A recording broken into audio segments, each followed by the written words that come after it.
tem um filho adolescente que está enfrentando dúvidas sobre sua identidade de gênero. Como podemos apoiá-lo e orientá-lo nesse processo de autodescoberta e aceitação? A gente tem que entender que na adolescência eles têm dúvidas sobre muitas coisas e tudo é muita surpresa para os adolescentes, assim, tudo é muito... Até o Erik Erikson traz sobre isso, né, aquela crise de identidade. A Berastur e Knobel também trazem muito essa questão, teóricos que a gente estuda na psicologia, de eles terem de identidade em relação também a trabalho, a quem eu sou. O que eu sou na adolescência explode. Nas questões de gênero também, identidade, orientação sexual também vão surgir. Alguns adolescentes, eles estão descobrindo, estão vivendo a sua orientação sexual. Outros podem não ser. Igual, por exemplo, eu atendi uma criança, já estava entrando na pré-adolescência, que eu quero ser menino. Eu quero ser menino, e só queria roupa de menino, só queria se vestir como menino e tal. Chega no consultório pra mim, e aí, só que ela trazia algo diferente. Eu sentia ali na primeira consulta com ela, né? E aí, de repente, a gente foi conversando e tal, e ela falou por que ela queria ser menino. Ela não queria ser menina, porque a mãe sempre apanhou do pai. Ela falou, eu me nego a ser menina. Eu quero ser menina, porque meninos não apanham tanto como mulheres. Sabe o que ela me fez? Pesquisou na internet sobre violência doméstica, sobre mulheres que apanham. Ela percebeu que é muito mais comum entre mulheres. Entendi. A questão dela querer ser menino, não era sobre orientação sexual. Não era o desejo mesmo. Não era. Não era algo... fugir de uma estatística. Era para... Eu vou me proteger. Se eu... Aí na mente, na cabecinha, sabe? Claro. Então, o que acontece? Mas é lógico. Sim. Faz sentido. Só que aí, se eu sou um profissional que acho, não, é porque realmente e acabou, não vou nem atrás. Vamos alimentar. É isso mesmo. Fazer. Entende? Então, o que eu acho, tanto dos pais como dos profissionais, aí é quando a gente fala da conexão afetiva, da escuta. E não importa o que for, se for só por uma confusão emocional, como nesse caso tal, ou se realmente for a orientação sexual, em qualquer caso, acolher. Com certeza. Ouvir. Não querer implantar ou você tem que ser como eu não aceito. Não, é o que a gente falou no início. Com certeza. A gente tem que amar independente da escolha. Tem pais que agem de maneira violenta porque escolheu a profissão errada. Só que quando é orientação sexual, o caldo é mais grosso ainda. Entende? Então, a conversa sempre é ajudar nesse processo. A maior ajuda é o amor. Não, e aquela coisa da escuta, né? Escutar. E a gente mãe volta, não sabe você como falou... responder, busca ajuda também. Busca ajuda profissional. Com o filho junto. Exato. E você volta com o assunto da violência, eu vou além. Eu vou lá no carisma, na afetividade. Sim. Às vezes, eu já peguei também caso de menina e de menino ver uma forma de cuidado da família com outro irmão ou com a outra irmã e percebe assim, nossa, meu pai vai pro futebol sempre com meu irmão, leva meu irmão pra tudo, Sim. eu não vou. Então, eu me vestir com o time do meu pai, eu querer jogar bola, é uma forma de repente despertar também no meu pai aquele desejo. Interesse. E outra coisa também que a gente já falou um pouco e eu peguei, é essa adolescência que a gente já sabe pelos teóricos que a gente já escutou também na psicologia, da identidade de grupo. Exato. Então, essa coisa assim, de descobrir a minha sexualidade através do efeito manada que tem acontecido. Exato, que é o que eu me preocupo. E aí, o meu acolhimento não é você, meu querido, tá fazendo a 3, a 4, a 5. O quanto isso está sendo bom para você. Para mim, tá gerando o quanto está gerando conforto ou você está angústia. seguindo para você se sentir aceito dentro desse grupo. Porque as escolas começam aquele efeito, as meninas. Eu, quando fui diretor de escola, houve um período, né, ali que um grupinho de um certo ano começou aquela coisa de as meninas estão se beijando. Foram para as festas de 15 anos e elas começaram a se beijar. Calma aí, vamos entender. Eu estou beijando porque eu quero, ou porque aquela líder, aquela que é uma referência, ela tem a sexualidade dela definida e ela, por ser uma referência, está levando ao grupo a achar, eu para ser aceito ali naquele grupo, eu preciso disso. Então, isso também é o diálogo, é o afeto, é o acolhimento. A gente tem que ter muito claro em nossa mente que nós não estamos aqui para decidir por ninguém. Lógico, quando tá na infância e adolescência, nós somos os líderes desses filhos. Não vai deixar, Isso, escolha qualquer Não. coisa. Não, eu quero saber. Aí é quando entra o diálogo. Eu quero saber o porquê disso, como eu posso te ajudar. O que tá te Não é deixando... que não pode, Exato. é entender. Entender, porque mesmo que você acha que não pode, você não vai ter controle sobre o que o outro não tem quer. como. Sol não hoje no nascer de mundo. manhã. É. É o que eu sempre disse pros pais. Verdade. Eu não quero. Falei, Boa. amor, então você hoje ajoelha e pede pro sol não nascer amanhã. Exato. Que é super Perfeito. possível, sabe? Não vai rolar. Exato, Entendeu? Mesmo que ele não impossível. nasça, ele tá lá, as nuvens é que estão Pronto. pairando. Como também, voltando até a questão do meio religioso, eu trabalho muito com o meio religioso. Inclusive, esse caso era um presbítero Uhum. de uma igreja. Ele falou, como é que vai ficar para minha imagem como presbítero? Aí aquela história. Entendeu? Aí eu falei assim, pai, mãe, é isso e E você, ser e humano, os pais você não ainda trouxeram. não é Deus, querido. Não trouxeram a violência. Eu falei, olha, a questão aqui é a violência. Exatamente. É a violência. Entendeu? Então vocês têm um problema estrutural na sexualidade da família. Que eu trouxe a sexualidade no Sim, seu verdade. conceito. Sim, Não há mais amplo. respeito básico. Uhum.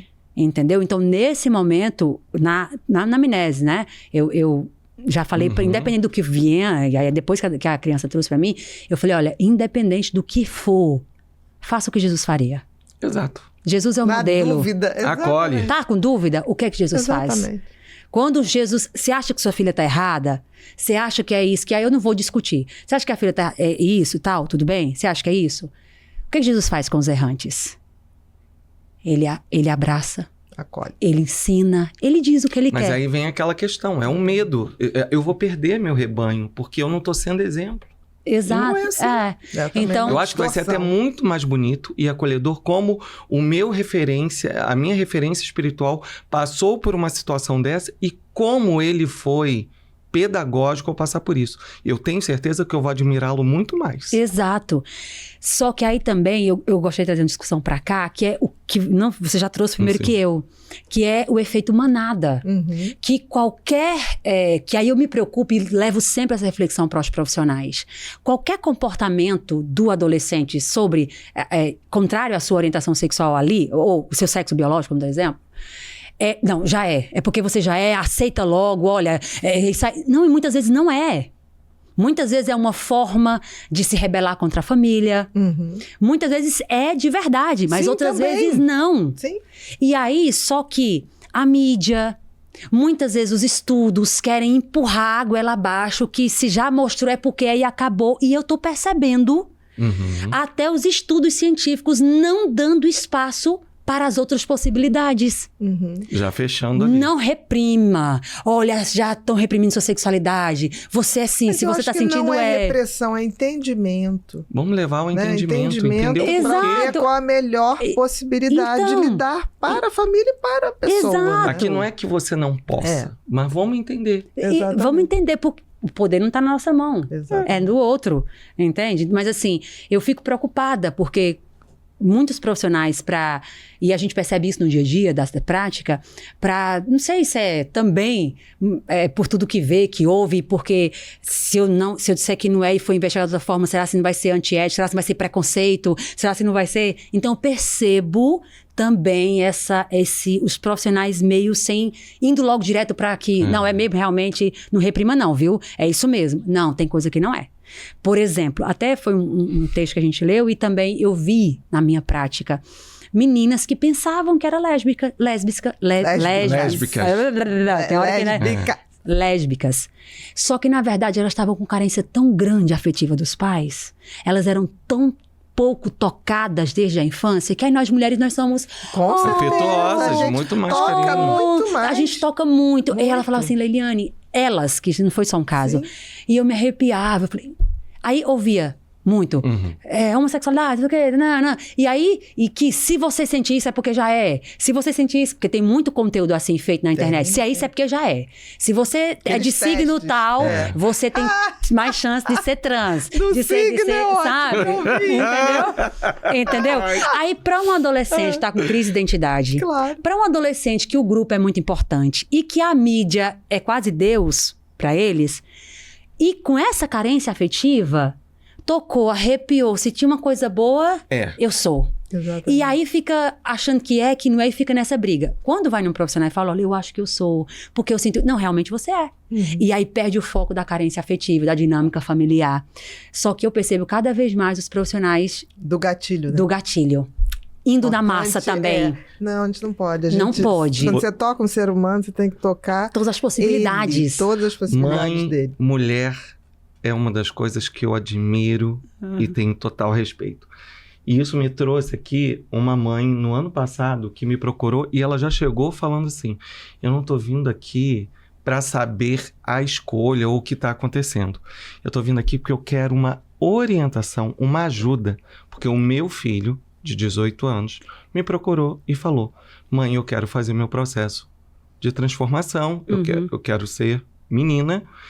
E ela foi ali, não na preocupação assim, o que levou. Ela falou assim, eu queria uma orientação, se você pudesse me pautar como eu posso acolher, ajudar, para que ele faça o processo de uma forma certa, orientada com o médico. Porque o meu medo é ele tomar hormônio que não é para tomar, é pegar coisas que não são para ser feitas. Eu achei aquela mãe, assim, fantástica, porque ela foi no amor. Ela não foi nem ali para... Ela queria um acolhimento para saber como conduzir com ele de uma forma que ele não se sentisse rejeitado ou minha mãe está querendo me desviar, entendeu? Eu achei aquilo lindo. E até também, eu acho super importante a gente entender quais são as motivações. Exato. No sentido assim, por quê? De qualquer escolha dos filhos, sabe? Da onde está vindo isso? Onde está vindo isso? Porque muitas vezes ele fala, não é porque eu quero, é porque eu tô com tenho toda a certeza do mundo que é isso mesmo. Mas a certeza está sendo alimentada por quê? Às vezes é por uma falta que não é sobre aquele trabalho, não é sobre aquela amizade, não é sobre a transição, não é sobre... Não é. Perceber o que é uma coisa, mas não é ainda. Também na adolescência, e até na infância, a gente precisa... Na infância não, na adolescência. Você trouxe... Posso falar sobre isso ainda? Claro. Pode. Sobre essa questão de transição, né? Dos hormônios. Também é um tema que eu me preocupo muito. Porque nem sempre, às vezes uma questão hormonal pode estar mexendo com isso. Com isso. E a pessoa já associa... Eu acho que a transição também pode mexer com muitas coisas que as pessoas não estão saúde, preparadas. Não estão até preparadas. Saúde. Exatamente, né? Porque com a saúde. é uma transformação Radical. muito radical. Então eu acho também... E que às vezes não tem volta. Não tem volta. Porque os prejuízos... Um anticoncepcional já traz muitos prejuízos à nossa saúde. Uma transição, gente, quando a gente vai estudar, é muito prejuízo. Às vezes, eu fico me perguntando, será que nós temos estudos suficientes para tal idade já começar? Porque às vezes o adolescente, no Brasil, aumenta cada vez mais o número de pessoas com o segundo curso universitário, porque o primeiro decidiu na adolescência e não estava com certeza. Imagina uma transição. Imagina daqui com 23, 24... idade? Gente, não era isso que eu queria. Sim, eu acho que São isso já tem que escolhas, ser muito bem estudado. Estudado para... Ponderado, não ser Em que contra, momento? mas um momento um pouquinho mais de autoconhecimento, de conhecimento. Ter de uma maturidade. Eita! Exatamente. Né? É igual uma cirurgia Exatamente. bariátrica numa criança com 14, 15 anos. Exato, Mais ou menos exato. isso, Entendeu? Então, assim, aí eu percebo que muitas pessoas apoiam a transição e tal, sem levar em consideração a neurociência. Com certeza. O cérebro, córtex pré-frontal não está nem formado direito ainda. E eu vou Como já enfiar hormônios. Exato. Exatamente. Muitos pais, por exemplo, ficam reticentes a criança a fazer esse curso universitário ou ter essa amizade. Meu filho, é porque isso não está na hora, é porque não sei o quê. Uma transição é algo muito radical. Porque é um processo. E esse processo a gente tem que ver um profissional que esteja certo e orientado. Porque pode ser que chegue lá naquele profissional, como no caso esse que eu trouxe, a médica muito especializada, cada vez estudando mais sobre o assunto, falou, olha, vamos começar o processo a partir da sua mente. E depois a gente começa o trabalho. Exato. Mas eu acho que sempre tem que ter isso. considerar a idade, né? Muito certeza. importante. Porque arrependeu, você imagina. Igual depois vocês colocam, né? A pessoa se arrependeu é muito difícil para elas. Porque fala, não era o que eu queria. Diferente de uma faculdade. Vou fazer a que eu quero agora.